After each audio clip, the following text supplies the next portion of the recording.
Story 1. Family in the mountains looking for a Christmas tree.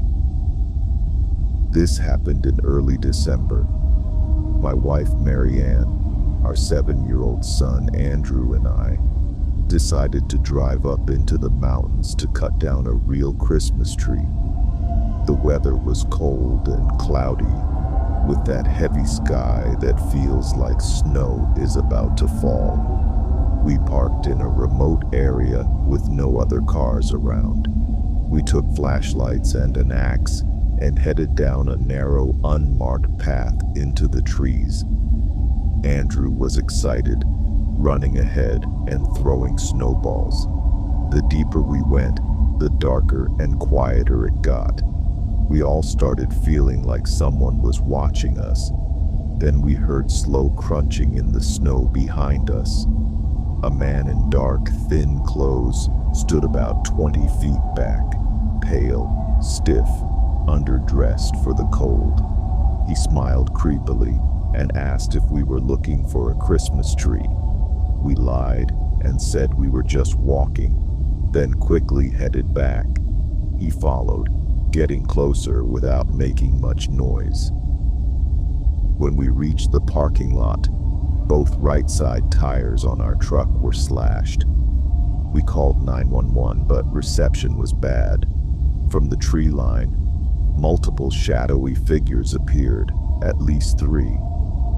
2 started slowly walking toward us, saying, "We're here to help." We locked ourselves in the truck. I gripped the axe. Andrew was crying. Suddenly the figures turned and ran. Police sirens were approaching. The cops searched, but found no one, just tracks leading deep into the woods in different directions. They mentioned drifters or squatters sometimes hide out there in winter. We never tried cutting down a real tree again and avoid that whole mountain area. The scariest part is realizing they must have been watching us from the moment we arrived, slashed the tires, and waited for us to go far enough in. Story 2. Original first. Alone at home and the Endless Jingle Bells Singer. My name is Gregory. This happened last December when I was home alone for a whole week. My girlfriend was with her parents for the holidays. I live in a quiet neighborhood in upstate New York. Most neighbors leave for Christmas, so the street was empty. On the second night, around 6:30 p.m., already dark, light snow, I heard someone singing "Jingle Bells" outside. I opened the door. A man about 35, thin coat, no hat, was on my porch singing slowly and off-key, staring at the welcome mat. When he finished, he started again from the beginning, now looking directly at me. It got creepy fast. After several loops, I thanked him and closed the door, but he kept singing outside for another 10 minutes. Then silence. I looked out. He was standing motionless at the end of my driveway, staring at the house. I yelled for him to leave and threatened to call police. He disappeared. About 20 minutes later, the singing started again. From my backyard, directly under my upstairs bedroom window, looking up at me. I yelled I was calling the cops. He instantly stopped, then let out an inhuman scream and charged the back door, kicking and slamming it violently. I hid in the closet with a baseball bat and called 911. Police arrived after the noise suddenly stopped. They found deep footprints from under the window to the door, then into the woods. They didn't search deeply and acted like it wasn't a big deal. I left to stay with my parents until my girlfriend returned. He never came back, at least not that I know of.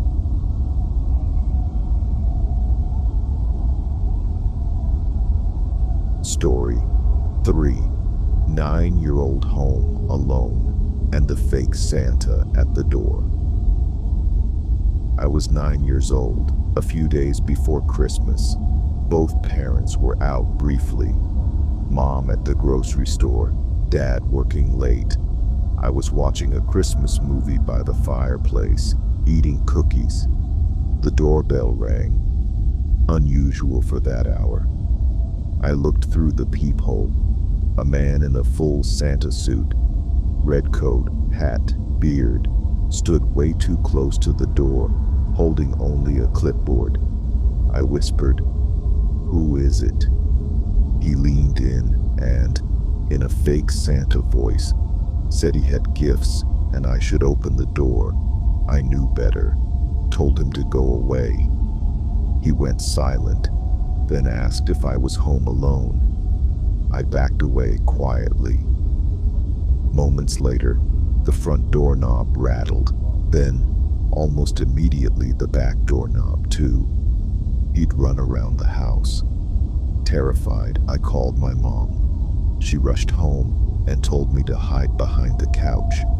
Soon I heard her car. She burst in and said she'd just seen a man in a Santa suit walking down the street.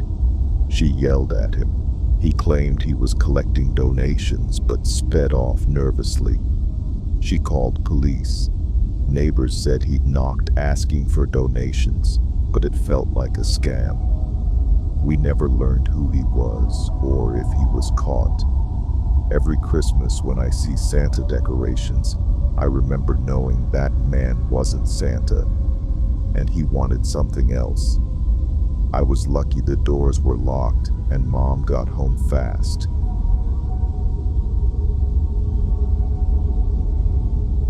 Story 4.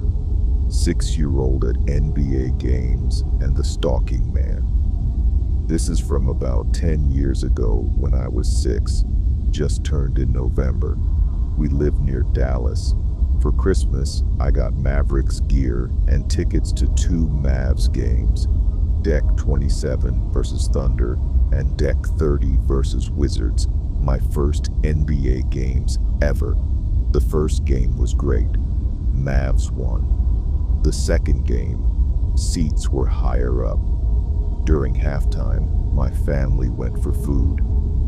I walked 30 feet to throw away trash when a tall white man approached, asked if I was lost, grabbed my hand, and started leading me toward the upper levels, saying we'd use the intercom to page my parents.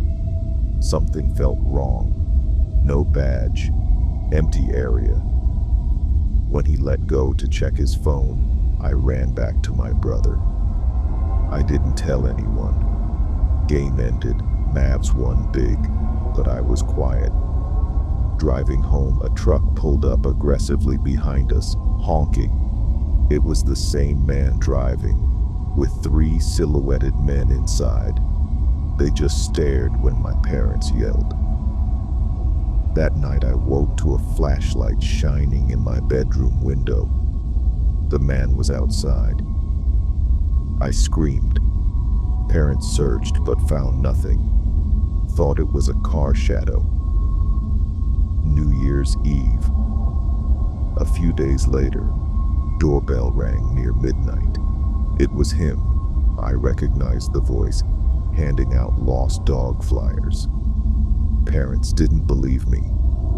A year later on New Year's Eve, a note appeared taped to my bedroom window. "This new year, you'll meet me again." Parents finally reported it, but nothing came of it.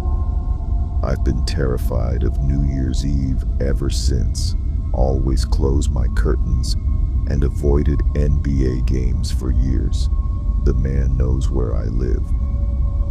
Now 16, I'm thinking about going to a game again, but I'm still scared.